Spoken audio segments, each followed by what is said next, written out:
9 people walked in, 0 walked out. Their tent was cut open from the inside. No explanation has ever held up. January 1959, the Soviet Union, a land of secrets, brutal winters, and a government that controlled everything, including what its people were allowed to know. 9 students and young graduates from Ural Polytechnic Institute. Experienced hikers. They had done this before. They were not afraid. January 25th, 1959, they departed. Igor kept a detailed diary. The last entry was February 1st. After that, silence. Complete, permanent silence. The group trekked north through the Ural wilderness. Temperatures dropped to -30. The mountain ahead had a name in the local Mansi language, Dead Mountain. February 1st.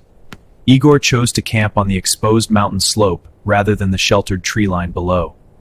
A decision that has never been fully explained.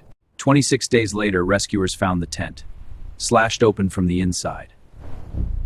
They had their boots still -30 deep within, barefoot. Search leader Boris Slobsov described it as unlike anything he had ever encountered.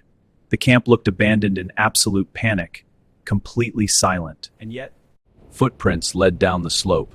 Barefoot prints, calm, evenly spaced, not running. Whatever drove them out did not allow them to panic. 5 bodies were found on the slope, 4 more buried deep under 4 meters of snow in a ravine, all 9 dead. Cause of death, an unknown compelling force. The autopsy results defied explanation. 3 hikers had fractured ribs and crushed skulls with 0 external wounds. The force required, equivalent to a car crash. Then came the detail that changed everything. Radiation.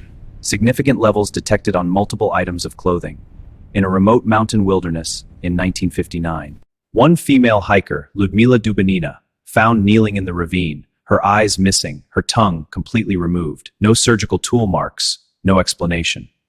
Several bodies showed a deep orange-brown skin discoloration. Hair had turned fully gray overnight. These are not symptoms of cold. These are symptoms of something else entirely. The Soviet government sealed the investigation files, classified for 30 years. The families were told, quote, a natural force beyond human resistance, nothing more. The most common theory, avalanche. But the slope gradient was too shallow. No avalanche debris was found, and the tent was intact on 3 sides.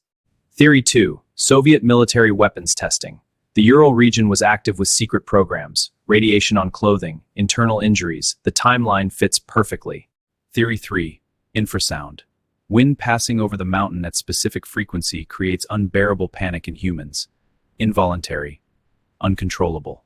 And then there are those who believe the Soviet government knew exactly what happened and buried it. 30 years of silence. Family of Rollins told nothing.